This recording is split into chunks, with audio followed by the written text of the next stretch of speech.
Existe uma relação que Berserk entendeu melhor do que quase qualquer outra obra. A relação entre dois homens que, ao mesmo tempo, se admiram e se destroem. Porque Guts e Griffith não são só uns rivais, também não são exatamente amigos. E talvez seja justamente isso que torna essa dinâmica tão poderosa. Ela toca numa coisa muito antiga, quase mítica. Caim e Abel, Aquiles e Patroclo, Hamlet e Laertes, Goku e Vegeta. Dois homens ligados por admiração, projeção, ressentimento e desejo de superação. Mas Berserk leva isso para outro nível porque ele entende uma coisa essencial. Essas relações nunca são só pessoais, elas também são históricas, sociais e filosóficas. O Griffith nasce praticamente como uma figura hegeliana, um homem movido por uma ideia absoluta, um sujeito que acredita que a própria vontade pode reorganizar o mundo. Ele não vê a vida de forma horizontal, ele vê como uma hierarquia. Ascensão, destino, o sonho dele não é só conquistar um reino, é transcender a condição humana. E isso é importante porque o Griffith não ama as pessoas de forma comum, ele incorpora elas dentro do próprio sonho. O bando do Falcão existe como uma extensão da vontade dele, e aí entra o Guts. E o Guts quebra essa lógica, porque pela primeira vez surge alguém que o Griffith não consegue transformar completamente em um instrumento. O Guts não orbita ele da mesma maneira, existe uma autonomia ali e isso cria uma fissura.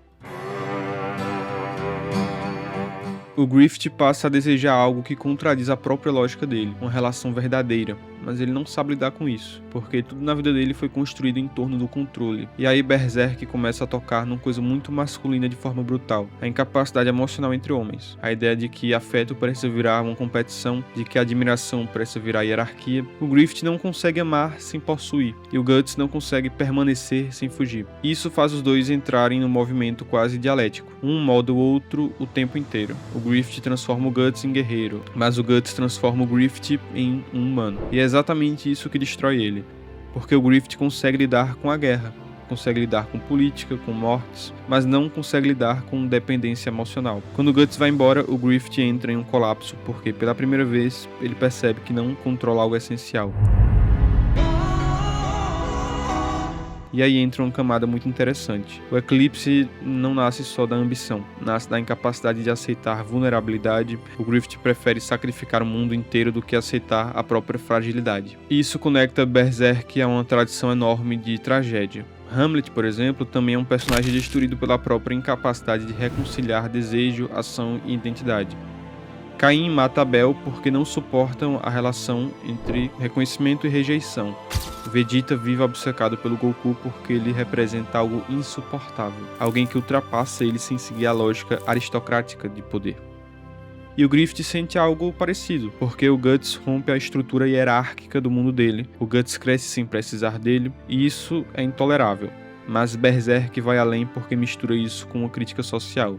O Griffith é produto de um mundo feudal, um mundo onde pessoas existem como ferramenta da ascensão. E o sonho dele é inseparável dessa lógica. Ele acredita sinceramente que o sofrimento coletivo pode ser justificado por um objetivo superior. É quase uma lógica utilitarista levada ao extremo.